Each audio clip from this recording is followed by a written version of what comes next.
It's time now for Mr. Keen, tracer of lost persons.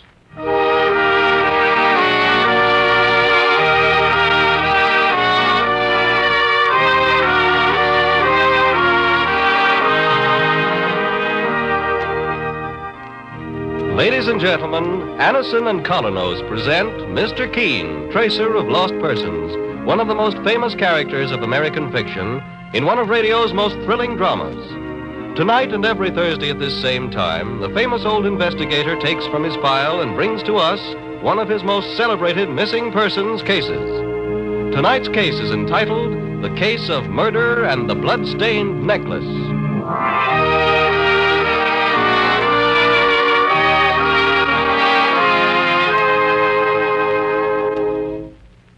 Believe anything you like about what this or that way to relieve pain of headache, neuritis, or neuralgia will do for you.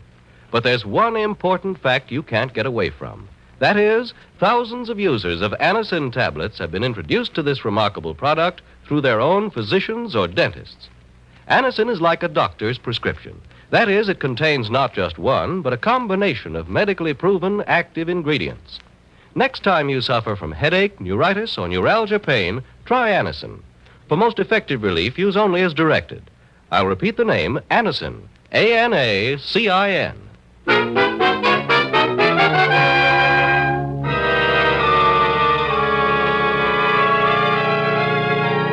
Now for Mr. Keen and the case of murder and the bloodstained necklace.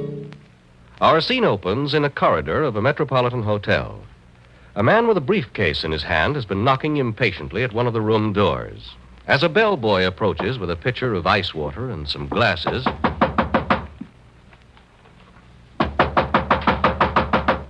Excuse me, sir. Was that ice water ordered for this room, boy? Oh, yes, sir, for Mrs. Bradley. Well, I don't think she's in. I've been knocking for over 5 minutes. Well, that's funny, mister. She gave me the order herself over the telephone, told me to bring the ice water right up. My name's Austin. I have an appointment with Mrs. Bradley. Have you got a key to this room? Yes, sir. Well, open the door, then. You don't think there's anything wrong, mister? Now, don't ask questions. Just open the door, please, and let's have a look inside.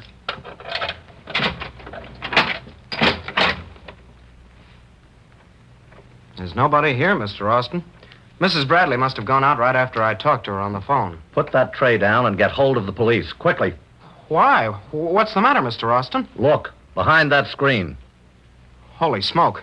It's Mrs. Bradley. Yes, with a bullet through her throat. She's been murdered.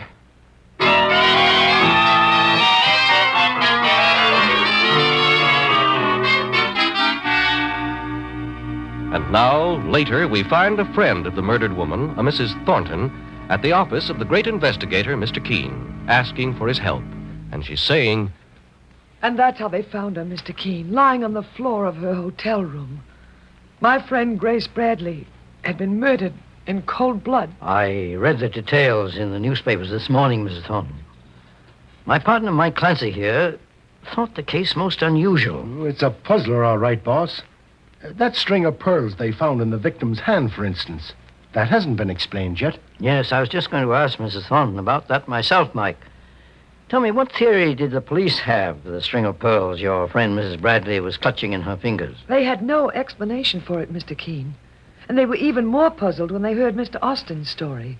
John Austin is a well-known jewel expert and appraiser. I remember reading about him in the newspaper account of the murder. He had an appointment with Grace Bradley to make an appraisal of some jewelry. But he said the string of pearls Grace had in her hand when he found her body were only cultured pearls and worth no more than $100. Mrs. Bradley would have hardly called him in for an appraisal of something that cheap. That's what the police thought. Well, maybe the pearls were switched and the killer took the real ones. I'm sure the police must have thought of that immediately, Mike. They did, Mr. Keen. But when I appeared to identify the body and they questioned me, they decided that perhaps it wasn't the right answer. Why, Mrs. Thornton? Because I told them that, to my knowledge, Grace Bradley never owned any valuable jewelry. It's true her husband was wealthy. He died only a week ago. But Grace was a simple woman who hated ostentation. She often said she had no use for jewelry, and she never wore any. Well, Mrs. Thornton, you say Mrs. Bradley's husband died a week ago? Yes, of a heart attack. The Bradleys lived in Louisville. He was a paper pulp manufacturer and very successful. After his death, Grace decided to come to New York to live. And she left right after the funeral. They had no children. When did you find out she was in New York, Mrs. Thornton? The morning before she was murdered. She phoned me and told me she'd been in town for several days and was living at a hotel. Did you see her after she phoned you? No, Mr. Keen.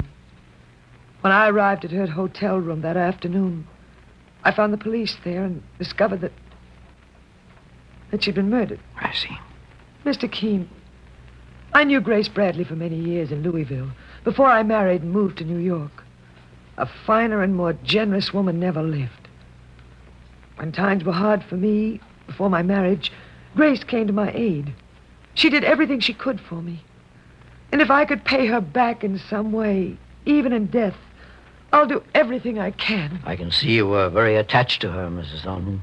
I thought of her almost as though she were a younger sister. Mr. Keen, I could offer you money for your services, but I know your reputation. I know that no amount of money could make you accept the case unless you felt you were helping someone in need or working on the side of justice. In this instance, I feel that Mike and I would be doing both, Mrs. Thornton. Then you'll do what you can to help solve the case, Mr. Keen. You can depend on it. Mike? Yes, boss. Get hold of the car and meet me downstairs in 5 minutes. I think our starting point should be at the office of Mr. Austin, the jewel appraiser, the man who discovered Grace Bradley's body. I'll give you his address, Mr. Keen. Good. I'll also need information regarding Mrs. Bradley's friends and acquaintances in Louisville in complete detail. Mike, we got our work cut out for us. And it won't be easy, judging by the circumstances. But we won't rest until we've brought Grace Bradley's murderer to trial. Well,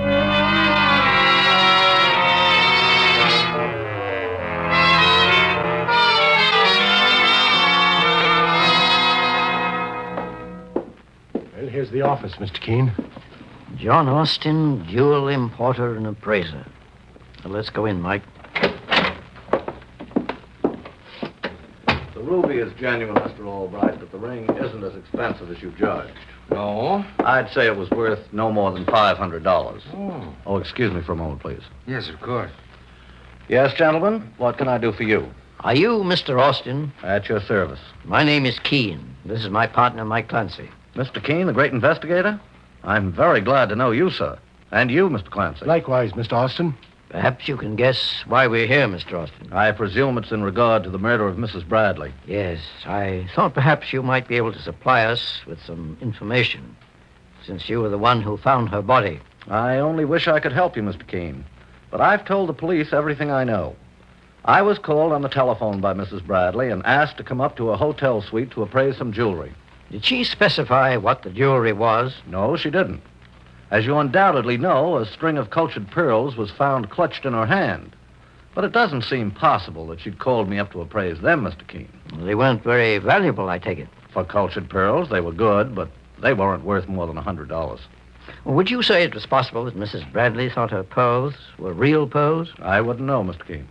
Isn't it true that cultured pearls do look like real ones? That is, to people who don't make a profession of handling them? Yes, that's true, Mr. Keen. But if Mrs. Bradley originally bought those pearls herself, she certainly would have known their value. There's no question about that. Excuse me, gentlemen, but I couldn't help overhearing your conversation. My name is Albright, Harlow Albright, and I knew the late Mrs. Bradley. You did? Oh, we weren't close friends, but I was stunned by the news of her death. Have you been questioned by the police, Mr. Albright? Yes, Mr. Keen, but I had very little to tell them. I only met Mrs. Bradley about a week ago, when she sold me this man's ring I just had appraised by Mr. Austin. Unfortunately, I was overcharged, but I'm certain Mrs. Bradley didn't do it deliberately. Did she try to sell you anything else, Mr. Albright? No, just the ring. She said it was her late husband's. Apparently, she needed some money very badly, or she would never have parted with it. The police have all those details, however. It was all perfectly above board, I assure you, and Mrs. Bradley's brother-in-law, Ralph Bradley, was a witness to the transaction. Brother-in-law?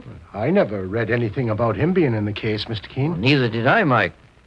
You mean he hasn't even spoken to the police yet? Not as far as we know. Well, that's very odd. Do you know where this man can be located, Mr. Albright?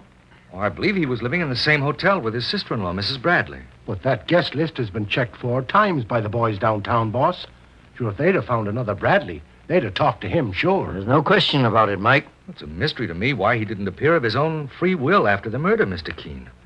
If I'd had any idea that he was deliberately keeping himself out of this, I certainly would have mentioned his name to the police. Well, Mr. Albright, you say that as if you're quite certain Mrs. Bradley's brother-in-law had a hand in her murder. Or perhaps you'll feel the same way when I tell you why, Mr. Keen.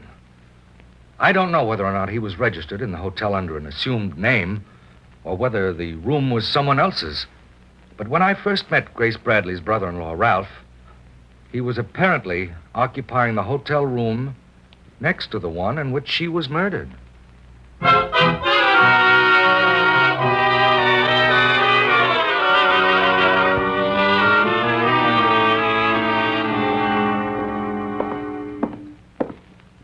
Here's the room Mrs. Bradley had, Mr. Keen and Mr. Clancy. I was the bellboy who found her body, with Mr. Austin. It's a corner suite, I see, with no adjoining room on the left. And according to the register, the room here on the right was rented by a Miss Lola Smith. She's a good looker, too, Mr. Clancy. I've seen her lots of times. Looks like a showgirl. Here, young man, we won't need you any longer. Thanks a lot. Gee, wait till the guys hear I met Mr. Keen, the famous investigator, in person. All right, Mike. Now let's introduce ourselves to Miss Lola Smith, the girl who occupies the room to the right.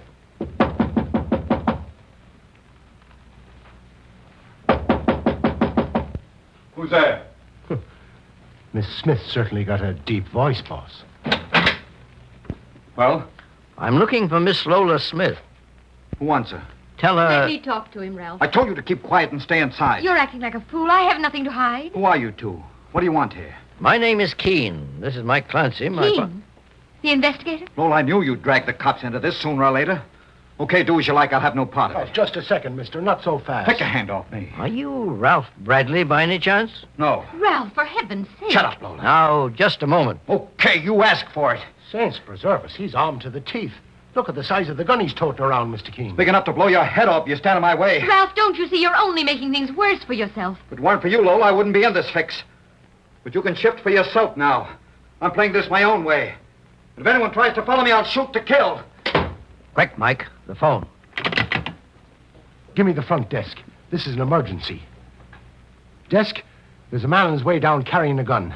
Get hold of the house detective and alert the policeman on the beat. Make sure he's stopped. I'll be right behind the boss. He won't get far. Now, be careful, Mike. He's dangerous. Well, I guess Ralph Bradley's in trouble. He's not the only one, Miss Smith, if that happens to be your name, which I doubt very much. You're in this, too. Apparently, we found the first link in the chain surrounding Grace Bradley's murder. And in a very short time, I hope to weld the chain completely around the killer's wrists.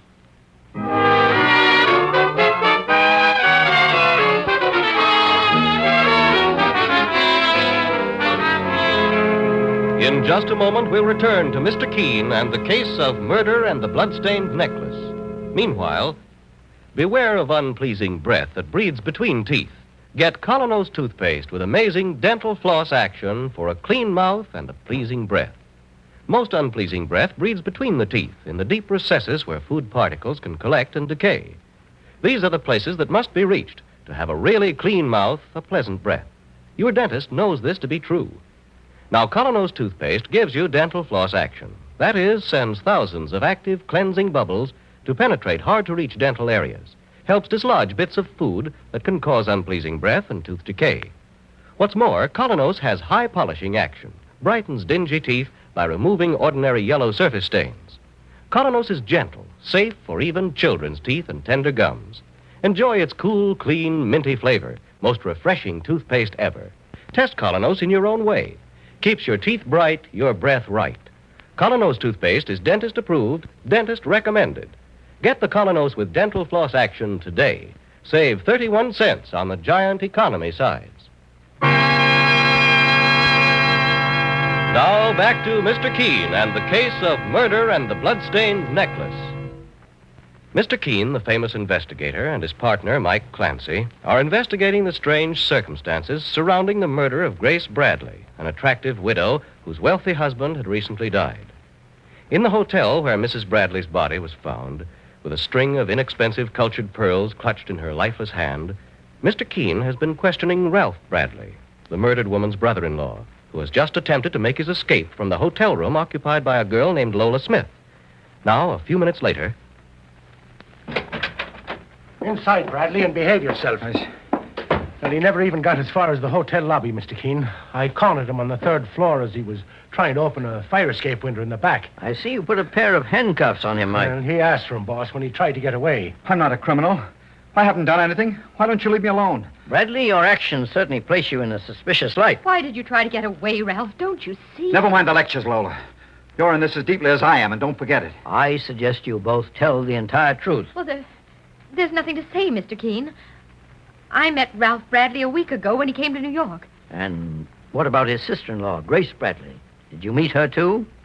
Only casually. She was murdered in the room next to this, Miss Smith. And you checked in this one the same day Mrs. Bradley occupied hers. That was just a coincidence, that's all. And is this a coincidence, too? How dare you open my purse? What have you found, Mike? Well, you were right about her name, boss. According to these cards in her pocketbook, her name isn't Smith any more than mine is. It's Cook. That's not the first time she changed it either. I wouldn't talk too much if I were you, Ralph. That's what I said to you, Lola.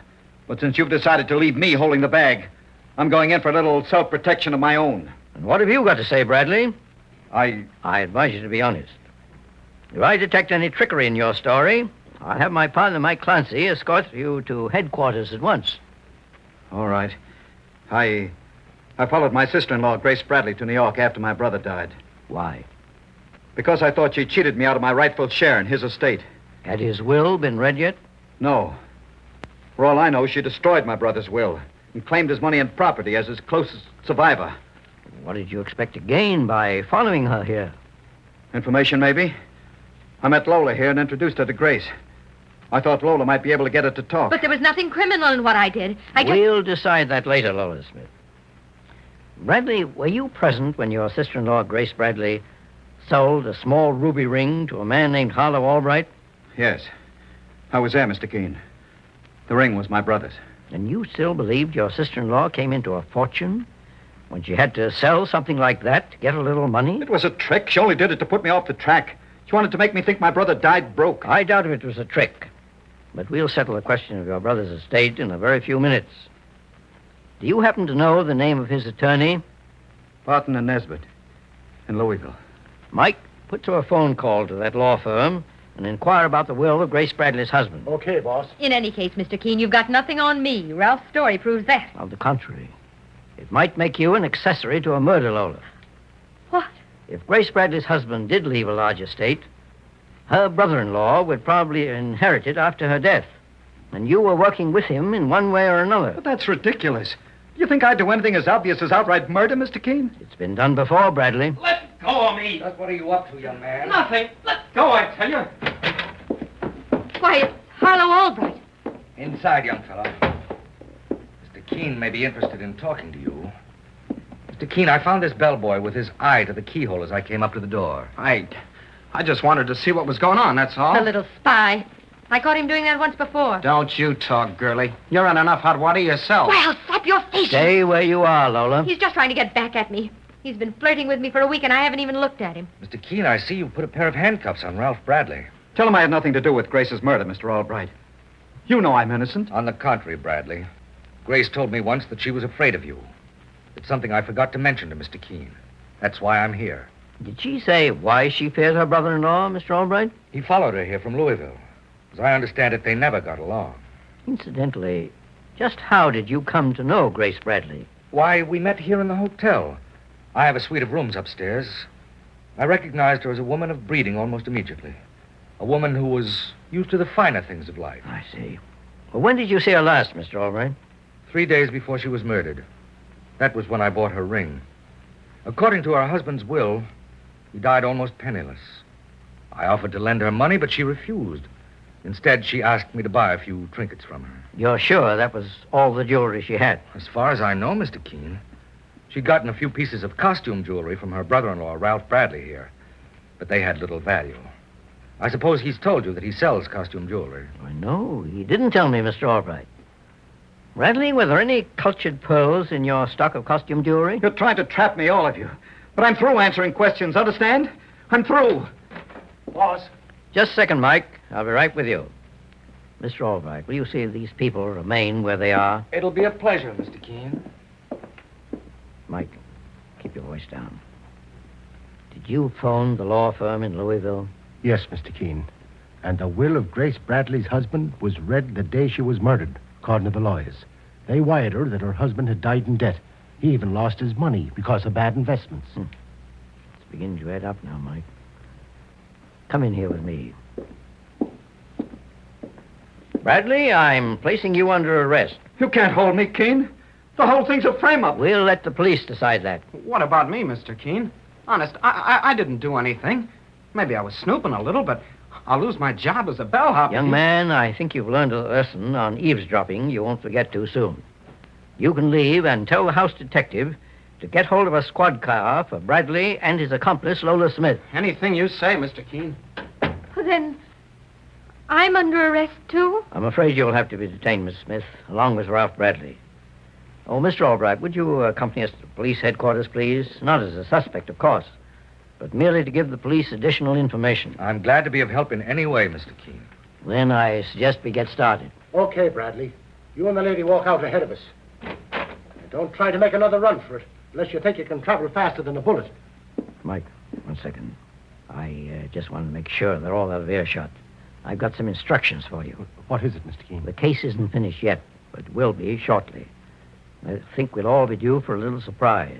Now, when the police have taken over, meet me downstairs in the lobby. We're going to find the final link in that murder chain.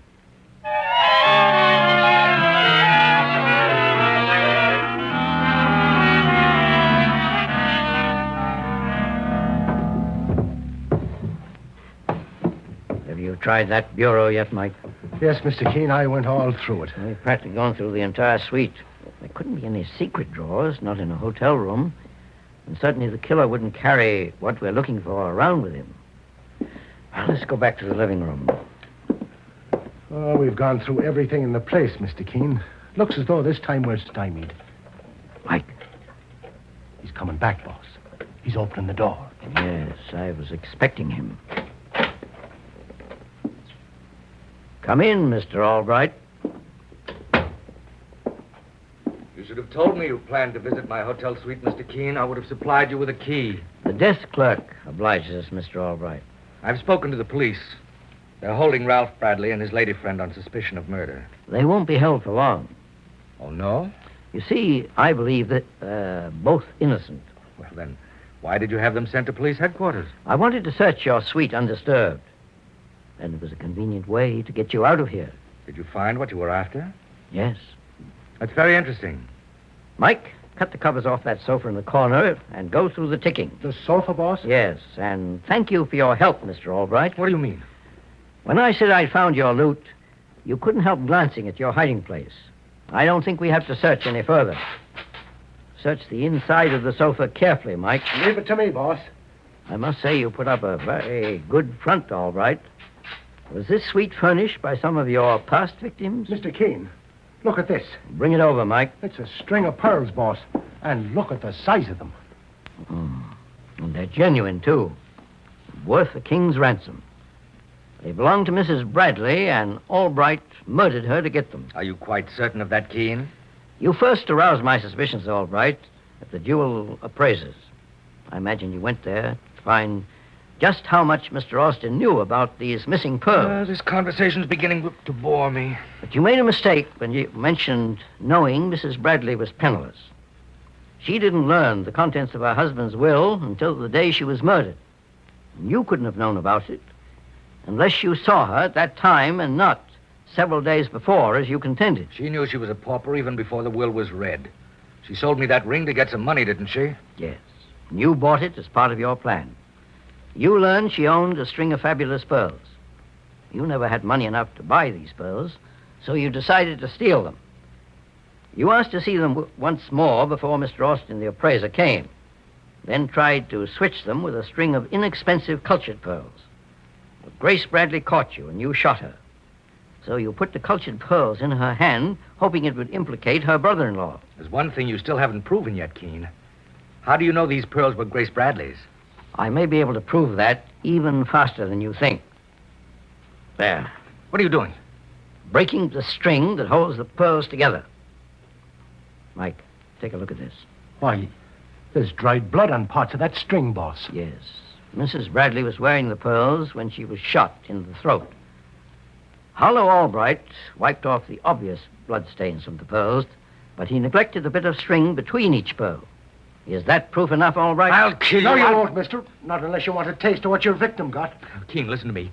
Those pearls are priceless. We can share them and both be rich. They were collected in the South Seas in a shark-infested lagoon. Grace Bradley told you that? It was all her husband left her. She never even knew he owned them until the day before he died. He told her he was dying broke, but he'd kept the pearls for just such a time. We can sell them for $1 million, and no one would be the wiser. Where you're going, Albright, even $1 million wouldn't do you any good. Take him away, Mike. From here, Harlow Albright goes to trial for murder.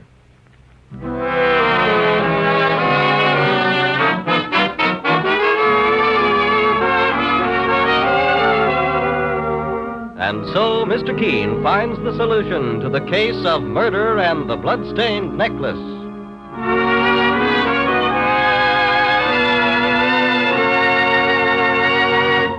The next time you're suffering from the pains of headache, neuritis, or neuralgia, try Anacin. You'll bless the day you heard of this incredibly fast way to relieve these pains. Now, the reason Anacin is so wonderfully fast-acting and effective is this.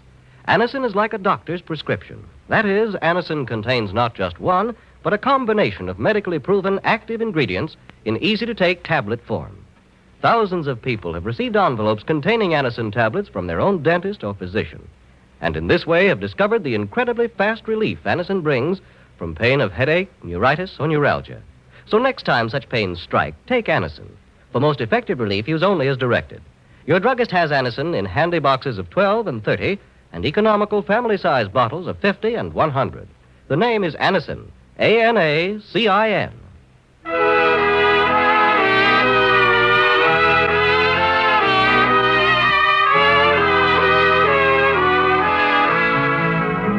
Mr. Keen, Tracer of Lost Persons, is based on the novel Mr. Keen.